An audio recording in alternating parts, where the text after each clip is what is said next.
and so they're prepared to jump. It's a good line. Often they're racing. One of the first to get going from the inside. Lucky I Am, Lord Shiva, with dazzling speed though.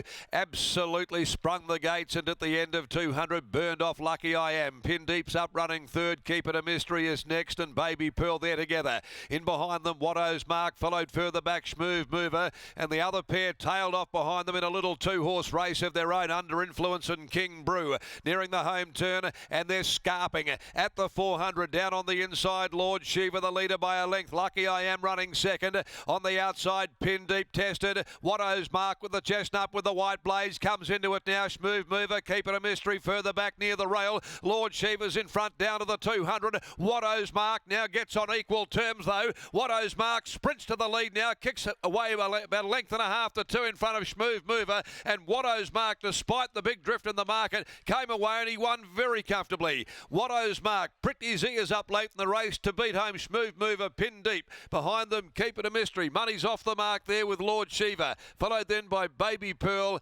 and then came Lucky I Am, who offered nothing. It was well back in the field, and the two that were tailed off behind them, King Brew and Under Influence, next home.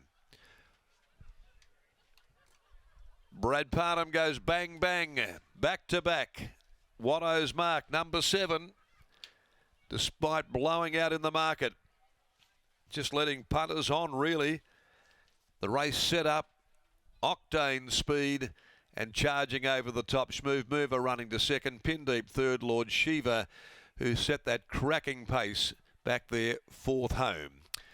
Okay, so they'll be the numbers after the running of the third. Watto's Mark by Sapido from Elisaro. For C.J. Johnson, Mrs. M. Grant, Mrs. S.K. Watson, trained by Mac Hall.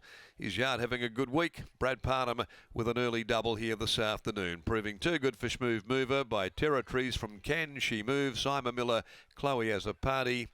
And third, when we just get that confirmation of the number, it is number 5, Pin Deep by Deepfield out of Pinover, and trained by Chris and Michael Gangemi, Zeph Johnston Porter.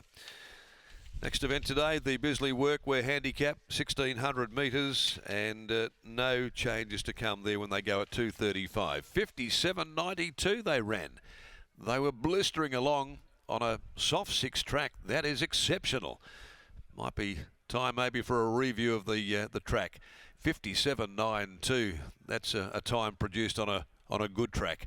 34.23 the sectional as well, and it's 2 1/4 by 3/4 the margins. As we take you back to Lockie after this winning return by a pretty talented 3-year-old who makes it 3 wins now from 6 starts in Watto's Mark. Spot on, Darren, and what a time they run here in the third, and I completely agree with you. I think we'll be running on a soft 5 for the rest of the afternoon as winning trainer Mac Hall joins me now. Mac, this is the type of horse that a young trainer waits for to really put them up into lights, and you've been patient with Watto's Mark, but he looks like he's about to reward you with that patient approach. Yeah, I think so. Like, yeah, we've always sort of held an opinion of him. I trialled him here at Belmont once, and Keshaw rode him, and he just put him away. And yeah, he showed a hell of a lot since when I first sort of got him. And I've got to say a big thanks to Corey and Georgia. They've been really loyal to me, and they could have sent him to any trainer and put their faith in me, and yeah, I'm rapt to get a result for him. So he's first up here today. How much improvement does he have left in him for the remainder of his campaign? I'll tell you what, he's got a hell of a lot. He, yeah, I thought he came here a bit fat today, and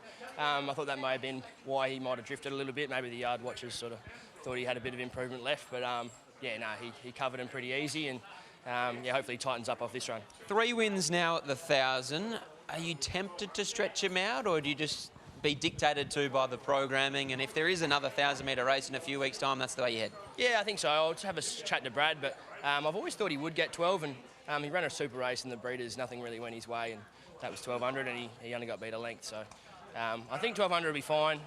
He's learning to race now. He's more of a finished product, so hopefully, yeah, 1,200, I'm sure we'll try him again at some stage. You make the trip up to Kalgoorlie tomorrow with a team of horses. Who's the one we should keep an eye out for tomorrow? I really like the maiden. He's trolled up really good, rattled the cage. We've been patient with him. Sort of came up with flip the paddies, and we've taken a similar approach with both of those horses. So if he gets the right run, he should be hard to beat. Outstanding win here. Congratulations. Thanks a lot. Cheers. There's Mac Hall after the win of a Watto's Mark, and here's Brad Parnham with Michael. Brad, you were aboard this talented 3-year-old in the recent trial. They don't trial much better than that, do they? Yeah, look, it was a very good trial. Yeah, and I was pretty sort of happy to stick with him. I spoke to Mac after that to see where he was going, and he said this was the race. So yeah, I was keen on his chances, and yeah, he sort of proved me right today. They broke 58 seconds out there. They must have been really flying. It looked that way with the field stretched right out, but it was a soft 6 track. Is it perhaps a bit better than a soft 6? Well, I mean, I said to Mac, I thought it was probably in the soft 5 range, but they did fly along. There's no doubt about that. They were quick horses in that race, and which I think suits him. Like I think he's better with a bit of a sit, to be honest, if the speed's on, and he really tracked up nicely, and yeah, he put him to bed quite good. 1,200 metres within reach, perhaps, as he matures? I think so. But as a starting point today, I think the 1,000 was definitely the way to go. But as he gets a bit more racing into him, yeah, I think probably he'll settle a little bit better, and yeah, he can probably stretch out to a 12. Running double, good start, well done. Thank you. There's Brad Parnham. He combines with Mac Hall and a very progressive 3-year-old in Watto's Mark. He's now 3 from 6 in taking out the third here at Belmont Park. First up.